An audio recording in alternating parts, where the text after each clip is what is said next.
you check the children. Show a little mad sometimes. Hi, I'm Chucky. Wanna play? Sometimes. That is what I... You're gonna need a bigger boat.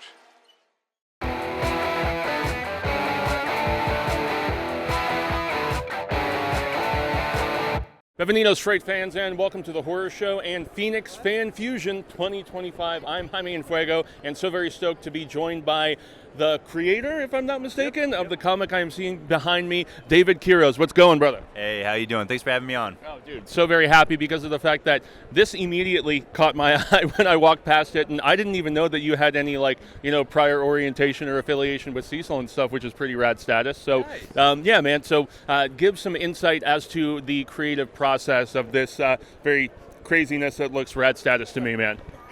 So basically, I'm a huge horror fan, and I also rescue Chihuahuas. And at the time, I was getting bit by these 17-year-old Chihuahuas with no teeth, or they'd have one tooth and they'd still be biting me. And I basically thought, like, if you guys could do everything you think you can, you'd be illegal to own. And as soon as I said it out loud, I was doing something, and then I was playing Resident Evil 2 that night, and I was like, how Remake or the OG? the OG. That back in the day when it was like 2 discs on Oh, okay, yeah, on the PlayStation on or whatever. PlayStation, yeah.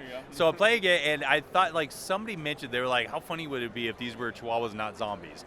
And it was like, everything just started falling into place. I was like, well, this would happen, and then we do this, and then we do this, and it just, boom, went off. So it just blossomed from there. Okay. Yep. So is this the first attempt, or has this been an ongoing thing for a while? Since I'm not super familiar with the property. It's been a process. Like 2003, somewhere abouts, I had started, because my background's in film, so I had started writing a feature idea of it, and then it was like the dumbest idea that you have is trying to shoot an independent feature outside at night with animals, and we didn't even have access to many animals. It was like 3 of them, and it was supposed to be this army of bloodthirsty Chihuahuas, and it was like 3 very docile dogs, like timidly, coming after people. And that's the thing. So many people use CGI animals at this particular point, man. Yep. So I can just imagine the difficulties of dealing with actual canines. So Yeah, and now I see why. Now I definitely see why. So it was a nightmare. The movie came. We got like a draft of the movie done, and a select handful of people have seen it.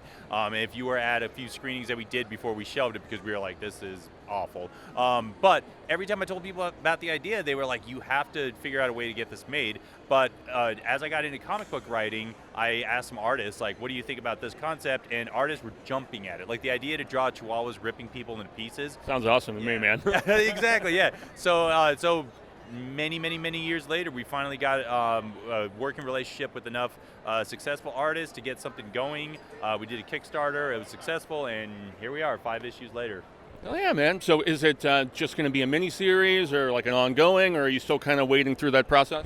Yeah, so it's a 5-issue series, which is complete, and then we just launched the sequel called Chihuahuas from Hell. This is the first show that we have it at, and that picks up right where the first one leaves off. We've got a Chihuahua universe, and we have a family-friendly spinoff called Tiny Terrors. We have a couple other things in development, so there's a fan base for it, So then do you own Chihuahuas yourself? Yes. Nice. Hell yeah, man. They are little hellions from my experience, They far beyond advertising Taco Bell in the 90s or whatever, I mean, they were like bred to go after rats in Mexico, if I remember correctly. Yeah, they were actually, kind of morbidly, they were used as food.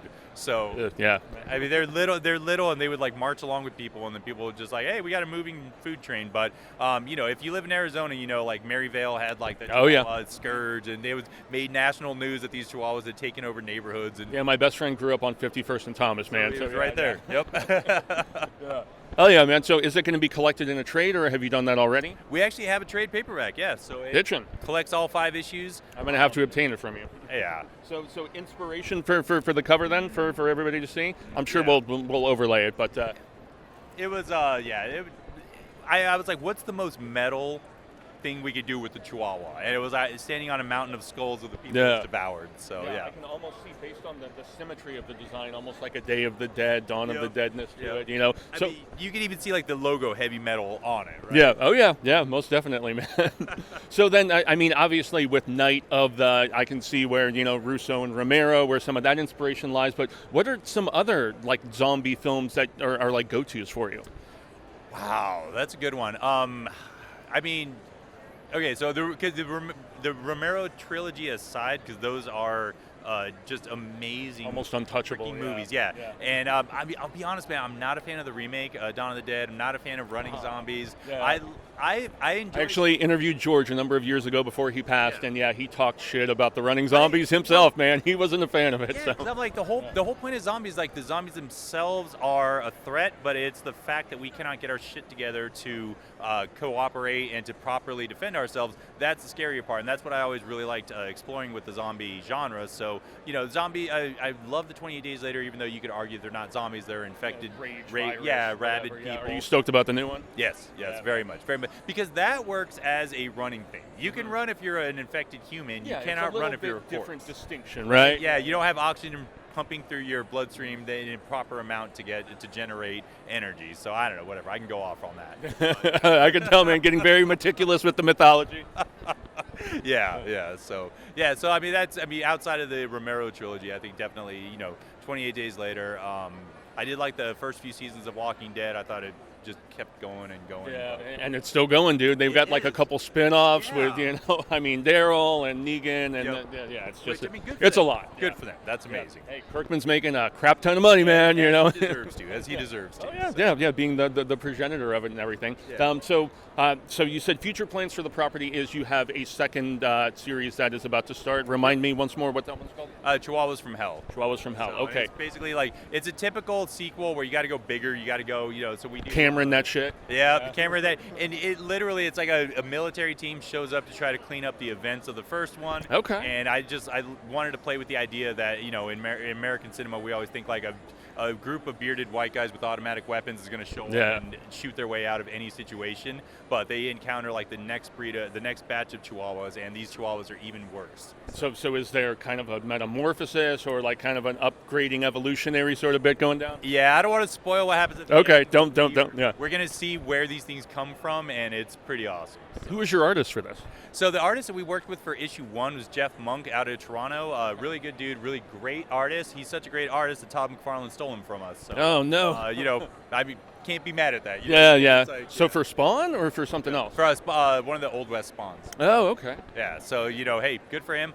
So right now we are working with a couple of different artists to decide which direction we're going to go for the sequel. So excellent, man. Well, one of those fun things of independent comic books is you work with people and they're so talented they outprice ascend, so to speak. Yep. So good for him. Oh well, dude, I am so very stoked to check this comic out, and I was even looking at some of the T-shirts and merch that you have. Riffs on some of my favorite popular properties as well, which is pretty rad status, David. So where can people actually obtain this? You obviously have a .com and somewhere where people can order directly from you. Yep. We have nightofthechihuahuas.com. So www.nightofthechihuahuas.com is our website. We're Night of the Chihuahuas on all social media, and if you're in Phoenix, we're in most of the comic book stores in Phoenix proper. We're also like Samurai. Yep, we're in Samurai. We're also in like 50 comic book stores across the nation. So if your comic book store does not have Night of the Chihuahuas, ask them to order it. Oh yeah. Well, once again, thank you so much to David, the creator of this property that I'm super stoked about. I mean, a guy like Jaime and Fuego with a moniker of that nature, I'm probably going to be interested in bloodthirsty Chihuahuas and such. So, gracias everybody for tuning into this coverage from Phoenix Fan Fusion, and we've got a lot more coming at you. So until next time, Fright fans, remember, stay scared.